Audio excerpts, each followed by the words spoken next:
is actually the Hispanic Association of College Universities. What they focus on is supporting HSIs. Does anyone know what an HSI is? Hispanic serving institution. Yep, an Hispanic serving institution, which Berkeley City College is an Hispanic serving institution. UC Berkeley isn't, but they are membered with us, meaning that they do want to support their Hispanic students on their campus. And the HACU National Internship Program, it focuses on supporting students attending an HSI or member institutions on getting paid internship opportunities with the federal government. And before I move on, of course, I'm going to be saying that we are the Hispanic Association of College Universities, but this program is open to anyone who's historically struggled to get an internship, whether it be because they typically are unpaid or because, just click it. I need to re-click it. Or because, there you go, you don't have those pre-existing connections. A lot of universities and college campuses, they, are always trying to support their students. But if you're based all the way over here in California, it's really hard to get in touch with people all over in DC, right? So that's why this program is created.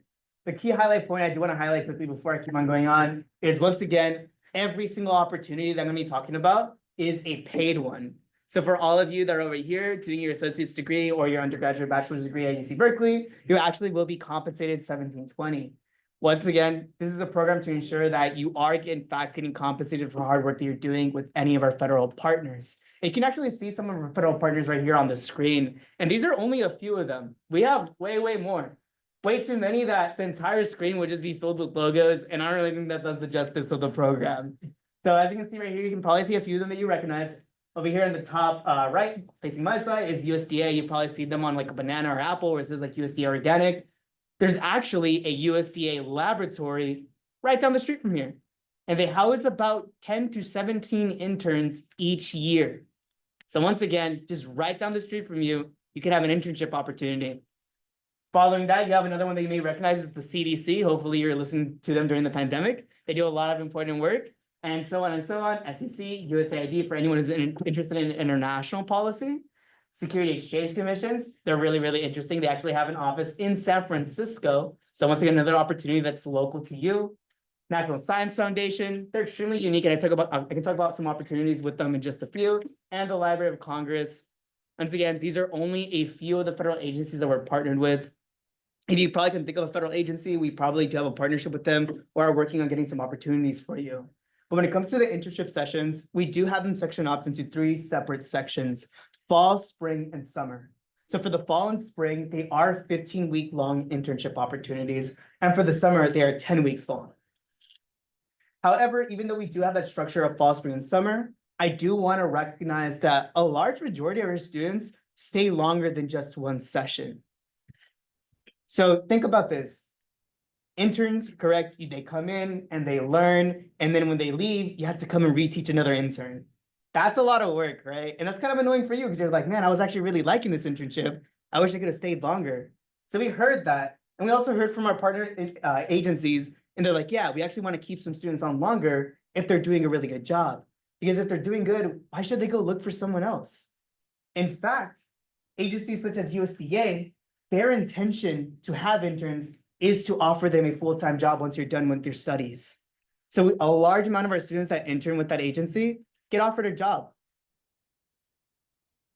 Going on to the format, virtual, hybrid, and in person. And I want to touch upon the hybrid opportunity, since once again, there are a lot of opportunities with federal agencies here in the Bay Area. Like I just mentioned earlier, a few blocks down, I believe it's like a 5-minute drive. If you take the bus, some of our students have taken it from the area of Berkeley over there. I think it's like 15 minutes, 10 minutes. And they go and they do their internship in person. And for that specific location, just to interest all of you, they actually are looking for students that are studying biology or have any interest at all in biology, in which you're actually helping them do research. I think it's on like romaine lettuce. I don't do biology, so I don't know exactly what they told me when I went to their lab, but they also do need, consistently need people with their health policy. They do need people that can help them manage their offices. There's a lot of things that go into these components. So of course, when you heard USDA, you're like, oh yeah, of course he's gonna talk about lettuce. That's agriculture. But did you know that they also have a computer science division, a cybersecurity team, an international division, a law division, so on and so forth. All these agencies are so kind of, intricate that they have internship opportunities for every single major you can think of. But maybe you're really busy. Maybe you don't live in this area. It takes you a long time. Maybe some of you have to pay the toll road just to get over here to the college, and it costs a bunch of money after a lot of time. Or maybe you just don't want to waste gas going down the street. That's completely reasonable. Being a student's expensive, which is why we do offer those virtual internship opportunities. And those can go full-time, part-time, or even asynchronous. Meaning if you do have a virtual internship opportunity, some of these you can just do it on your own time whenever you want. For example, we had a student that was studying at CUC Long Beach, which is over here in the West Coast, that was doing an internship virtually in the East Coast with the US Security Exchange Commissions.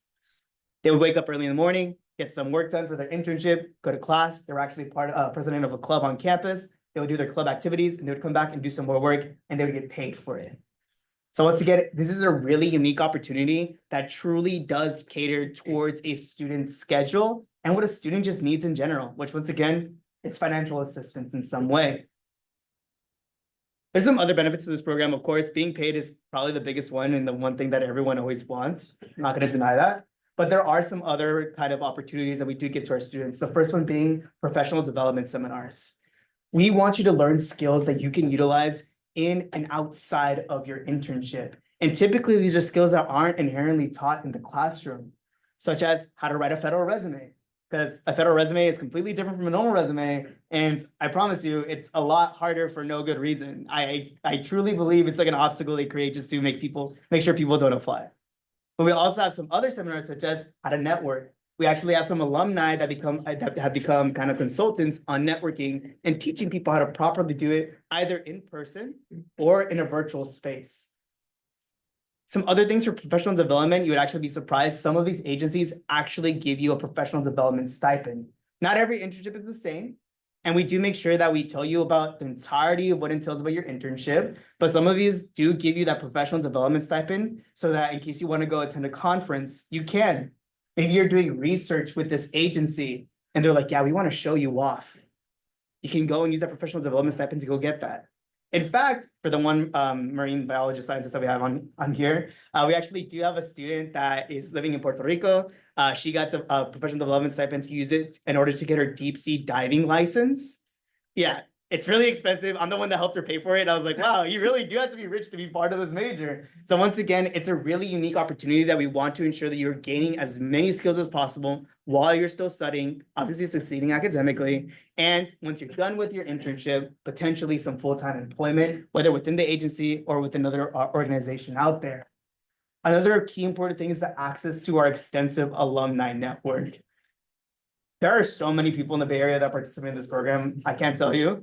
And there's so many people all across the United States that are constantly asking us, how can we support students that have gone through this program, just like how I did? It's a really unique opportunity. Some of these people decided they didn't want to do federal work. After they did their internship, they're like, yeah, it just wasn't for me. Now they work in the corporate sector. And they're like, how can I support a student that wants to make that transition as well? So once again, very unique opportunity when it comes to our alumni network. Another thing is that we want to ensure that you do have a support system during the entirety of your internship. So if you do get into this program, it won't be the last that you see me. Hopefully I'm giving like a really good impression to y'all right now.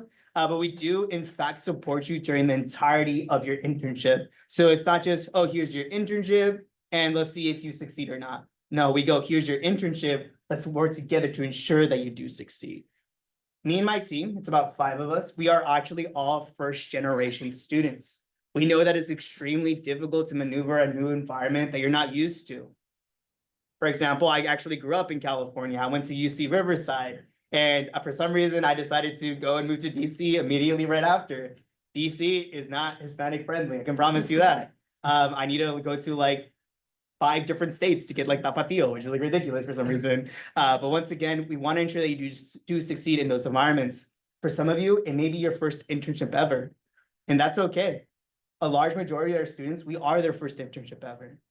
For some of you, it may be your first time being in a professional setting, or you may be a little bit overwhelmed that you're, actually working for the federal government during your internship. And we want to ensure that you feel comfortable with that. But we also want to make sure you feel comfortable asking some silly questions too. Not really silly, but they're valid. I've had some students before, they're like, hey, I'm actually going to a rave. Can I color my hair green? I'm like, that's fine. I promise you, it's okay. I paint my nails. It's chill. They don't care. So once again, we're there to ensure that you actually do succeed during the internship and you feel comfortable and confident during the entirety of it. Following that is what are the most unique things about this program? And I want to talk a little bit about this because it intimidates a lot of students at first. If they do decide to do an internship that's in a different location, we do in fact help you with the housing assistance program. How many of you pay rent right now? All right. It's really expensive in the Bay, right? So now imagine that, but you're in Washington, D.C., which is all across the United States. Maybe some of you have never been to D.C. before. You don't know which neighborhoods are actually safe. You don't know how to use the metro system. You use the BART. Your BART sucks. I'm sorry. The metro system works a lot better in D.C., but it is a little bit more complicated. So we do want to make sure that if you do decide to do an internship in Washington, D.C. or another area, we want to make sure that you feel confident going in, and all you have to worry about is doing your internship yourself. When it comes to internship housing in Washington, D.C., we actually offer a housing subsidy so that you don't have to take the entire burden of housing costs in Washington, D.C. Obviously, y'all live in the Bay. It's like the most expensive housing in the world. But when it comes to Washington, D.C., it's actually the third most expensive city to live in. And we don't want you to front that burden when you already have to live here. So once again, we want to ensure that you are in fact succeeding in your internship. A lot of students that participate in our housing program, they truly do realize that it is a blessing that they don't have to worry about putting down a first month's rent, putting down a security deposit, getting their credit score checked. I know a lot of students, I know when I was a student, I didn't have the best credit score because I was a student. But once again, we want to ensure that you are succeeding in that. Not only are we trying to help you with housing, we actually cover the entirety of your relocation if you do move to a new internship site. So once again, let's imagine you're coming from over here in the Bay Area and you want to go to DC. We'll cover the entirety of your flight from the Bay Area to Washington, D.C. and vice versa. So when your internship is over, you don't have to worry about that as well. And I like to talk a lot about Washington, D.C., of course, because we have a lot of opportunities in there. But we also do help with housing in other locations. For example, we had a student, it was a DACA recipient in Texas. They had never flown before. They weren't comfortable with it. But we convinced them slowly that they want to do an internship with the U.S. Forest Services in Oregon. It was called Sisters Oregon, in which case they did research on an endangered species and they were living in a log cabin. It was a really nice log cabin. It wasn't like a dirty one, I promise. And they had the opportunity to actually do research over there during the entirety of their summer. And it was an amazing experience. And now they are actually working with U.S. Forest Services. So once again, it's not just one location in Washington, D.C. We can actually help you with some other locations as well. When it comes to the eligibility, actually, did I skip something? No, just it. All right. When it comes to the eligibility for this program, as I highlighted at the very beginning, there is no race or ethnicity requirement at all. As long as you are a student who's willing to put in some hard work, I promise you qualify.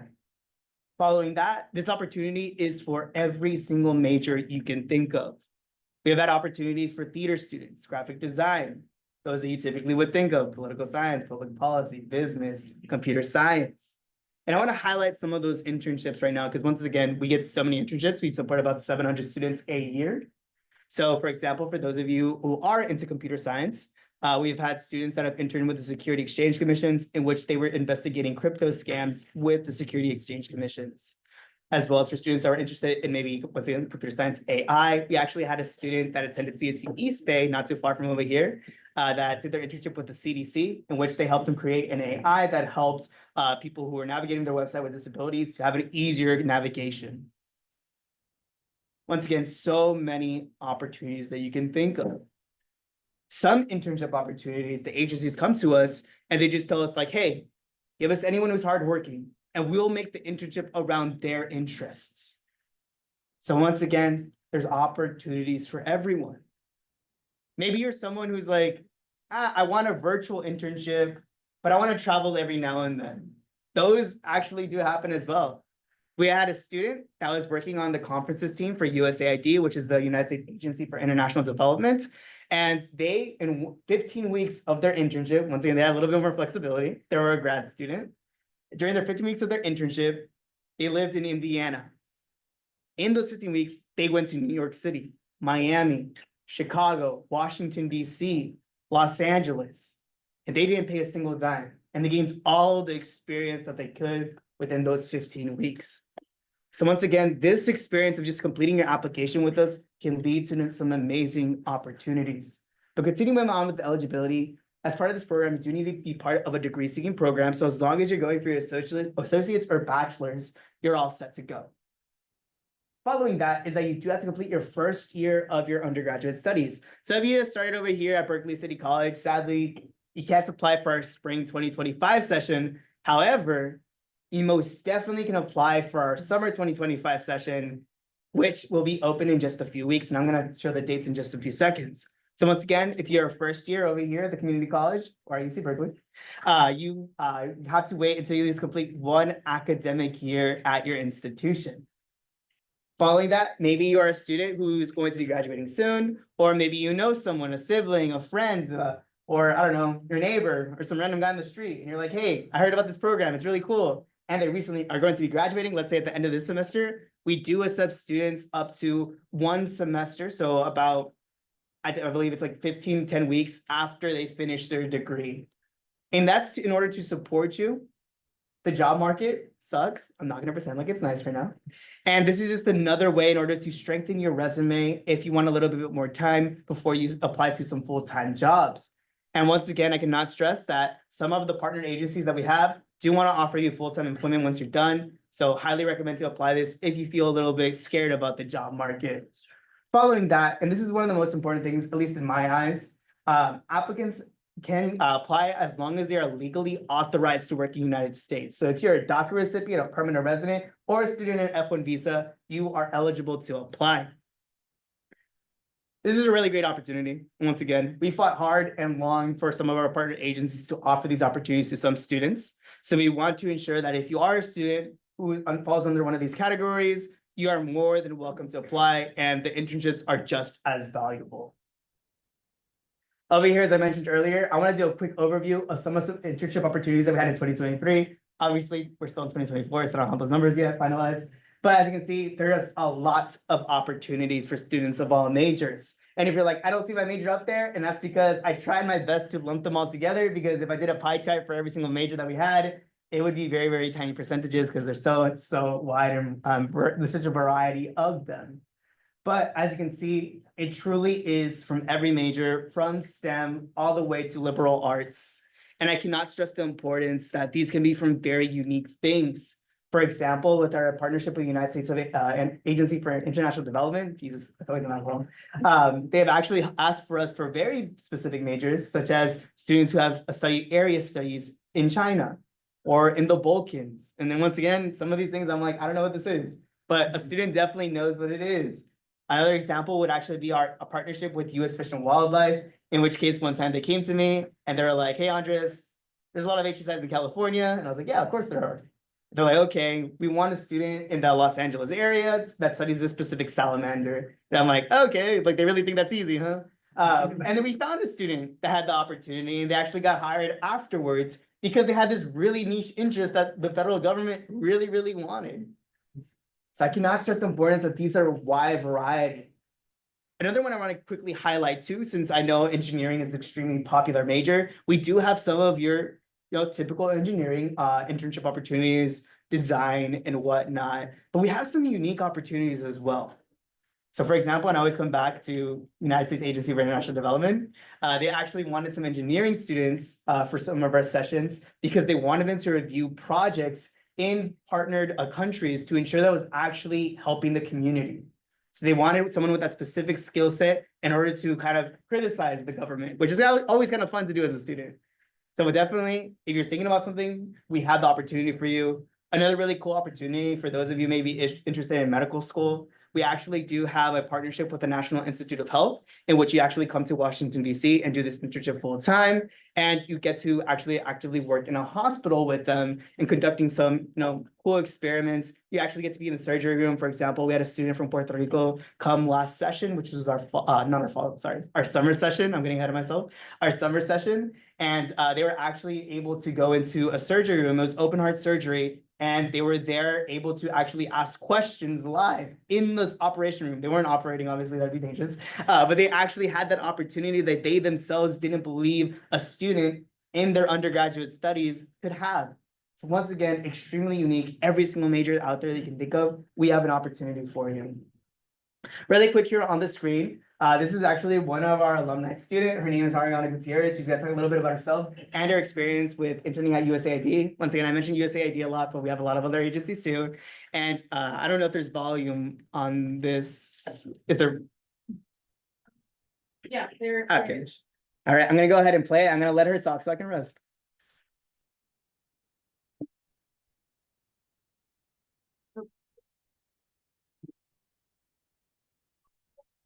We're first generation college student I think it was lagging a little bit too. studying public policy at the University of California, Riverside. I'm also a HACU intern where I've been with them for. I think it's lagging a little bit, but I'll let Ariana not talk then. What Ariana's gonna talk about, basically, what she does talk about is that she had a really unique experience in which she was actually in her last year of her undergraduate studies at UC Riverside, and she just didn't have the opportunity to go and find an internship. She was busy being a student. It's busy. I'm not gonna pretend like it's not. She actually would commute to her campus, which was about a 40-minute commute. She just didn't have the time. And she applied to HACU, and she was actually able to go to Washington, DC. This is a background, it's a place in DC. And she actually did her internship with USAID. And once again, as an undergraduate student with no previous work experience or internship experience, was helping USAID create international policy. Once again, an amazing experience. And I cannot stress the importance that if you do not have any internship experience, if you yourself believe you're not qualified, I promise you, you are. Sometimes I see an applicant and I'm like, wow, this application sucks. And then they get an internship and they're the best intern ever. So once again, if you don't feel confident, I highly recommend for you to apply anyways. Let's see. All right, when it comes to the application itself, it's very straightforward. I'm gonna be going over this really quick, but the one thing I do want to highlight that's not on here is two things. And these two things make this program extremely unique and honestly, very beneficial for anyone who applies. The first one being is that we do not ask for a resume. So obviously you see resume section right there. That's not a resume, that's a resume section. So we don't ask for an actual resume. Resume writing skills isn't an inherent skill, and it's something they have to go seek out to do. Sometimes people learn it the wrong way too, because they're busy, once again, being a student. So in order to kind of take down that obstacle for you, you don't need to upload one. We'll just ask you to input your information in a text box-based application, and we'll populate a resume for you.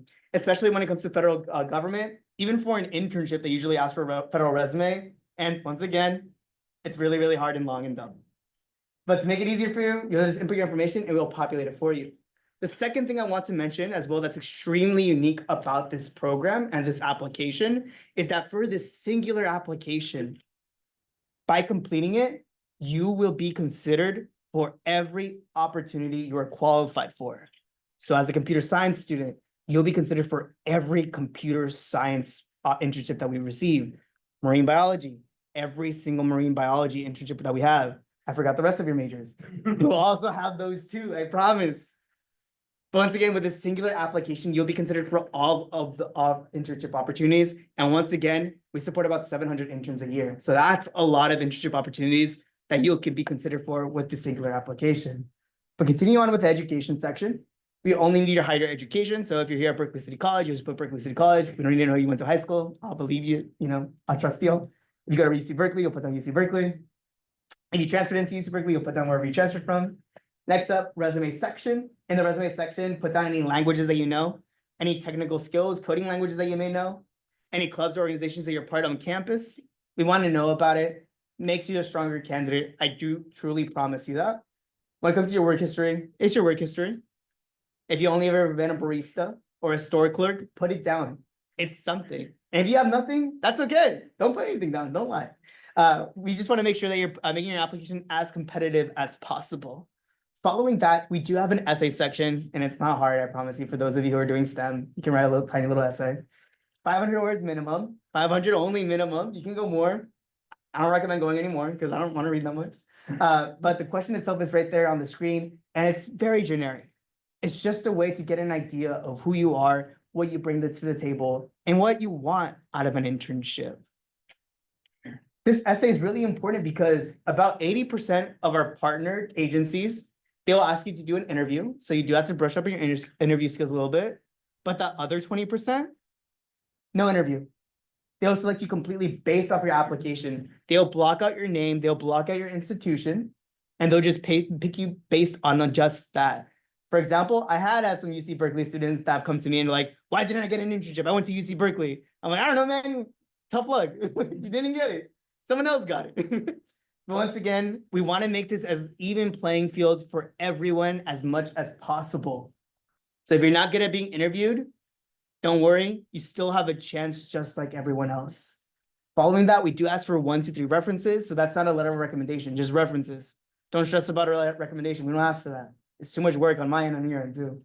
So we only ask for 1, 2, 3 references. Just make sure it's not your tia or your tío or your brother or your sister. Make sure that it's someone that can actually attest to your hard work ethic, such as, let's say, a professor or a TA. And if you aren't close to your professor or TA, well, you can also ask, like, maybe you work somewhere, you can ask your supervisor. Once again, we just want someone that can say, like, hey, this person actually works really hard. You should give them an opportunity.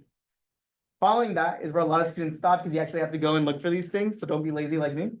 The first one being is an enrollment verification. An enrollment verification is a form they can usually find in your student portal. And it just states like so-and-so is a student at this institution. This is their major. And this is the expected date that for the expected graduation date. Just make sure that whenever we do submit your application over to an agency, that they do in fact are working with a student. So that's a requirement by them. Following that is your unofficial transcript. And that's just so we can get an idea of how you're doing with your studies. We don't actually have a GPA requirement. Now, as long as you're in good academic standing with your institution, you'll be qualified for an internship. As I mentioned earlier, I've seen students with like a 2.0 or a 2.1, and I'm like, I don't know if they're gonna get an internship. They end up getting it, and they end up getting a job. So I'm like, oh, okay, it shows me. I don't know anything. But once again, unofficial transcripts. I don't want your official transcripts. You'll only ask for your official transcripts if you are in fact selected for an internship. If you want to go get an official transcript, you're more than welcome to, but that's like minus $20 on you. So just keep that in mind. Following that, I do want to talk about the selection process a little bit, just some clarity. I want to make sure that you, when you're applying, you do understand what's happening to your application. I promise you, it doesn't go into the void. We actually hand review every application, and we get a lot. I think last year alone, we got almost like 18,000 applicants. So yeah, it's a lot of work. And my coordinators do a really good job. I don't have to do that work, so I'm really happy about it. But my coordinators love it when you guys send them an application. So make sure that we hand review everything. If you do, in fact, let's say, don't submit the correct document.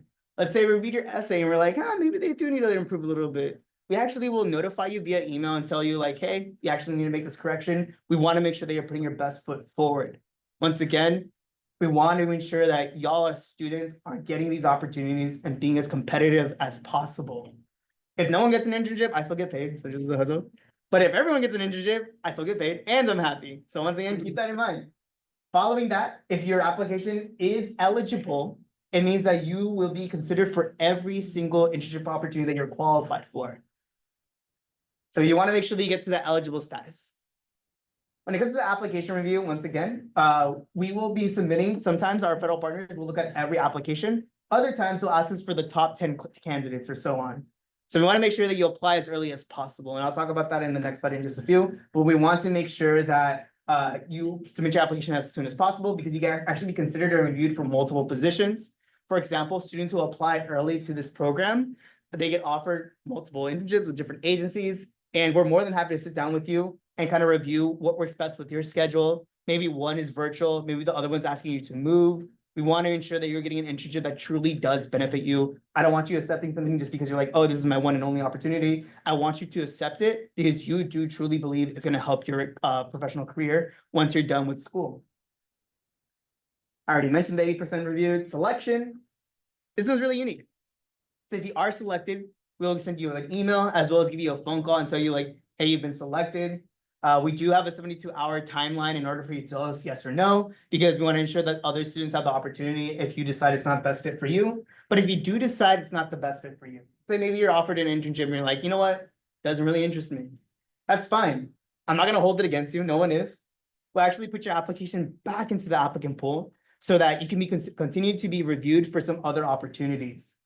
Because once again, this program, it's truly catered in order to support students. I have no alternative agenda besides just trying to get you a really good internship opportunity.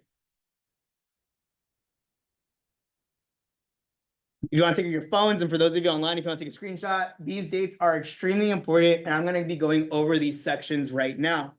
The first one being that our application for our spring 2025 is currently open. So you're like, y'all, I actually do have 20 minutes of my time today in order to submit an application. You can go ahead and do that. And I highly recommend to do it immediately because our partnered agencies are actually already selecting interns for the spring, which is why we have a priority deadline. We'll continue to select interns all the way up until the start of the session that you're applying to. So for example, for the spring, it'll be January 6th. So you can get an internship all the way up until January 5th. However, we have this priority deadline because some of our partnered agencies have their own internal deadlines. So for example, United States Department of Agriculture, they're already picking. Library of Congress, they're already picking. Some other agencies, they haven't started just yet, but if you want to be considered for them, apply as soon as possible. Some of them tell us, hey, there's this position. We want you to get some applicants by next week for consideration for us. And we're like, okay. But some other ones are like, hey, we want this within like 24 hours. Give us whoever you got. I'm like, okay, then I have to go find someone then. So once again, if you want to be considered for every single position that we have, apply before this October 18th date. As well as for the summer, our applications will be opening on October 11th. Apply on October 11th. For the summer session, because I know a lot of you may be more interested in the summer when you have a little bit more free time. For the summer session, we have had students that have been selected for a summer internship as early as December. So this upcoming December, some of you may already have locked in your summer internship, which means that if you do decide to do an internship that's in person, it gives you a little bit more time to prepare, maybe buy some business clothes. It's expensive. For men, I recommend H&M. It's really cheap. For women, that's anywhere, I guess. But once again, it's a great way to ensure that you can lock down your internship opportunity for the summer if you do decide to do so. And as a reminder, for the spring, for our fall and spring, these are 15-week-long sessions. And for the summer, they are scheduled to be 10-week-long sessions with the possibility for an extension if it best fits your schedule. And just why HNIP in general, once again, I cannot stress the importance that for one singular application, you can be considered for multiple internship opportunities. There's an opportunity for every single major that you can think of, I promise you. 91% of our students have completed this internship and they told us like, yeah, we actually truly enjoy this program. The other few percentage, I don't think they ever responded to it. But once again, it's a high percentage rate. And lastly, I think the most important thing out of this entire thing, especially for a student, is that every single opportunity is in fact a paid opportunity. And for those of you who still may be a little bit hesitant on whether or not you should actually apply, I want to go over some quick data really here. I think numbers always convince a lot of people, and I decided like, you know what, I have the numbers in time to do this. So about 53% of our interns have told us that we're their very first internship experience ever. So once again, more than half of the students that participate in this program were their first experience being in a professional field, first time even doing an internship, maybe even a first time doing an internship virtually. There's a lot of new hurdles when it comes to these new things, and we want to make sure that you do feel comfortable through this entire process. About 63% of our interns reported imposter syndrome before they started their internship. About 90% of them felt like they didn't feel that anymore. They felt confident. Because once again, a lot of these actually get offered a job once they're done with their studies. A lot of our students are first generation students. I forgot the exact number, but I believe we were leaning towards about 80% of our students are in fact first gen. And we always try to keep that in mind. We don't tend to, promote it as a first gen program. Me and my coworkers just happen to be first gen, so we tend to tackle things as if our students are first gen as well. So we really want to make sure that you feel comfortable the entirety of this process. And lastly, about 82% of the interns that completed the program attest that it led to job opportunities, whether it be within the same federal agency that they interned at, an adjacent one, or even those that go into the private sector. For example, I was talking with a student that was interning with the OCC, which is Office of the Controller of the Currency, very long name. And basically they help regulate these banks, making sure that everything is working well, making sure that no one's getting scammed. And when they went to apply for a corporate job, they were like, oh yeah, you know exactly what we don't need to do. And you know how to get around the things that we're not supposed to be doing. So once again, it's a really good opportunity to kind of just grow professionally and gain those skills while you're still completing your degree. The most important slide out of all this is in fact how to connect with us. If you want to scan the QR code, that leads over to our website where the application can be found. But I highly recommend following us on Instagram.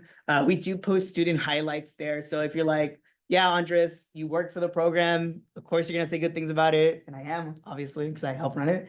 But if you want to listen to some of our students, that just willingly told us like, hey, make us a social media post. I promise you, they actually have told me like angrily to post them on social media. They also told me to tag them on a lot of our posts as well because they want you to reach out to them. They truly feel like this program helped them a lot. So if you want to reach out to them, you can also find us on our social media page. I don't use Facebook. I'm not old, but you can go follow us on Facebook if you really want to. But when it comes to our email, highly recommend to write it down too, in case you do have any questions afterwards. Obviously, I'm gonna be taking some questions right now, but if you think of something later on down the line, you can always send us an email over there, as well as give us a phone call. Just keep in mind that we are in fact on the East Coast. So if you call us like 4 p.m. over here, it's 7 p.m. I'm not in my office. That would be weird. But once again, keeping that in mind. And lastly, the link to our application is right here. You can scan the QR code as well. On that link, you can also see the long list of who we are partnered with. On that link, you can also see some of the possibility of some internships that are coming up. We get a lot of internship opportunities. We try to post as many as we can on our website, but we usually can't keep up to date with them because once again, we're supporting about 700 interns a year. So that means about 700 positions a year. So we try to keep it up to date as much as possible. We do have some really unique opportunities. If you want to see those on our website, you're more than welcome to, as well as if you want a reminder of their deadlines for application, you can find them there, and so much more information as well. But besides that, does anyone have any questions?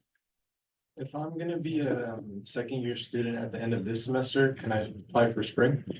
100%. Okay, and I have one more question. I have to step out. Mhm. That reference part is, do we need a reference or a letter of recommendation? Yeah, just a reference, not a letter of recommendation. So it's actually something that we changed somewhat recently. I say somewhat recently, but it was like 2 years ago, in which that we noticed that things have changed after the pandemic. Not that many people are close with their professors. A lot of that has changed. So we're just like, you know what, we'll just get rid of it. As long as you have a reference, you're all set to go. At most, what they'll do with the reference is they'll give them a call and they'll just ask like so-and-so, how do they do in a working environment? How are they doing in their studies? Typically they contact them via email, but it's a really quick thing that they just want to reach out to them to make sure that you are in fact a student and a person. Who would be a good person to use as a reference? A lot of students usually use like a professor, a TA, or a counselor, or even someone like in a MESA program. Hopefully, you know them, closely, like they can help you out. But it's just someone once again that can just say like, yeah, they're really good at what they do. Thank you. You mentioned, like transitioning from like federal jobs to corporate. And I think, well, so like right now the internships mostly are federal internships. And I guess that maybe later on with your alumni, you can transition through other alumni to get an internship with a corporate job. Yeah, so HACU has a lot of student programs. I'm going to touch upon them in just a second. But we do actually have a corporate internship program that focuses on getting you into the private sector if that's more your speed. However, it is a little less interactive with HACU, in which that we more run that program as if like we're Indeed or LinkedIn, in which they submit a resume, and then from there we'll submit your application over to some positions that you're qualified for. I'll be handing out my business cards to anyone who wants them as well, in case you want more information on that point. But HACU does have a lot of the programs that I will touch upon in just a second, and one of them is some corporate internships. And I also wanted to ask if there are like any webinars or something to like, you guys can review our applications to make sure that we're strong applicants or, yeah. Yeah, so we don't do any webinars for applications just because we're already kind of consistently reviewing those applications for you. But if you do submit your application and you're like, hey, I haven't seen it, like the status change, you're always more than welcome to send us an email and we're more than happy to give it a quick review as well. Thank you. Was this session recorded or are the slides available for us to be able to? The session is recorded, which, I can also share the slides with you afterwards, so you can share it to anyone who's signed in or anything like that. and I do have a question in the chat. Mhm. They said if I need help with the application, is there someone that can assist me with that? Yes, you can just go ahead and email us at the HNIP@HACU.net. It's managed by my two coordinators and my manager. They usually do respond in a timely manner. October is a little bit busy for us. We do have a few activities and programs that are happening at the same time. But if you do email us over there, we're more than happy to help you. Sorry. Mhm. So there are two different applications, the one for the spring and the one for the summer. Yeah, so there are two separate applications. However, you can apply to both at the same time when they're both open. I wouldn't recommend it too much just because they are already selecting spring applicants. You're more than welcome to wait until October 11 when they're both open at the same time, but I wouldn't recommend it too much. Okay. And I do see that there's another question in the chat, and I'll go see you afterwards. This is your first semester in BCC. If I apply for the summer, I'm only going to qualify for the summer. Yes, so if you currently have not completed your entirety of an academic year at here at BCC, you can't apply for the spring. However, you can in fact apply for the summer once that application session has opened, which once again, it'll be opening on October 11th. And then I just wanted to ask, like, for the summer, do you know when it's going to be like start and when it's like the end date? see if I can go back here really quick. Okay, back there we go. Yeah, so the start date for the summer is June 2nd and the end date is August 8th. We can be a little flexible. Obviously, it's the start of the summer. Some of you maybe have like vacation plans and whatnot, or maybe, you know, you want to go see family really quick. We can be a little bit flexible with it, but we can have that conversation if you are in fact selected for the internship opportunity. Once again, we don't want this to be another obstacle for you. We truly want to make sure that we're getting an internship that works with your schedule. Right. There is another question in the chat. They're asking about major. Mhm. I'm not really sure about my major. Can I still apply for an internship? Yeah, so if you're undecided, you're more than welcome to apply still. As I mentioned earlier, sometimes there's some agencies that just want anyone who's hardworking. If you have a general idea of what you want to do, we can help you, guide you a little bit more with that. As long as, once again, you give us a little bit of a general idea of what you want to do as an internship in your essay, we can support you. Are there any other questions?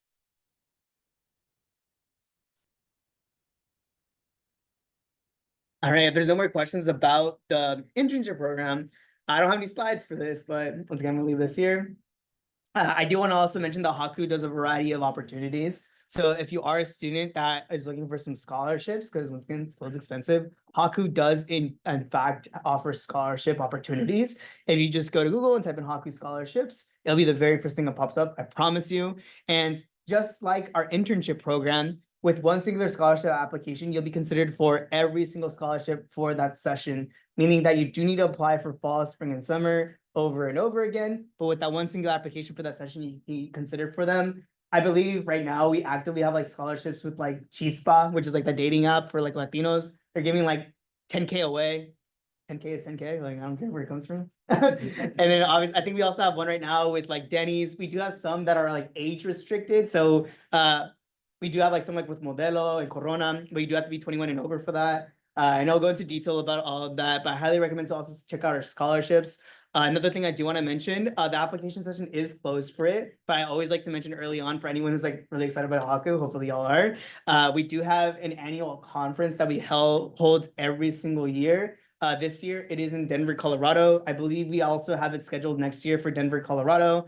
It's a really amazing opportunity. And if you do want to participate in that, we actually do offer a scholarship to cover the entirety of the cost of your flight, your hotel room, and your meals during the conference, as well as the conference itself. It's pretty expensive. It's like $900. So once again, really expensive. And that's in order for you to participate in it. It's about a 5-day long conference.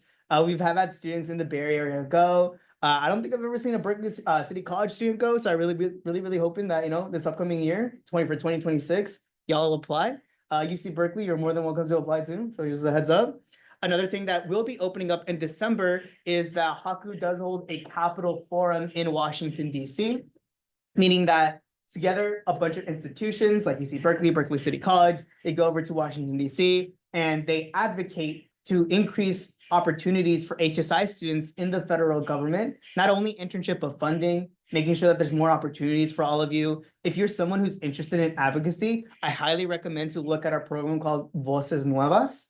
Voces Nuevas pays for your flight to Washington, D.C., and we will help you get in front of your representative to advocate for more funding for your institution. So whether it be Berkeley City College, and for you, our singular student from UC Berkeley, more funding for you, you know. But once again, it's a really amazing opportunity for those of you who want to get your foot in the door into advocacy and politics in general. Does anyone have any questions about those programs? So Voces Nuevas, when is gonna be happening? The application date for Voces Nuevas in order to attend our Capital Forum in 2025, I believe is like December 13th. So the application will be open. Once again, if you follow us on our social media, we can send you, obviously, you'll see our posts as a reminder on when those applications do open. But if no one has any other questions, once again, thank you for coming to the information session or joining virtually online. It's a really amazing opportunity. I hope to see your application in our system soon. Thank you. Do you want me to close out the session or you?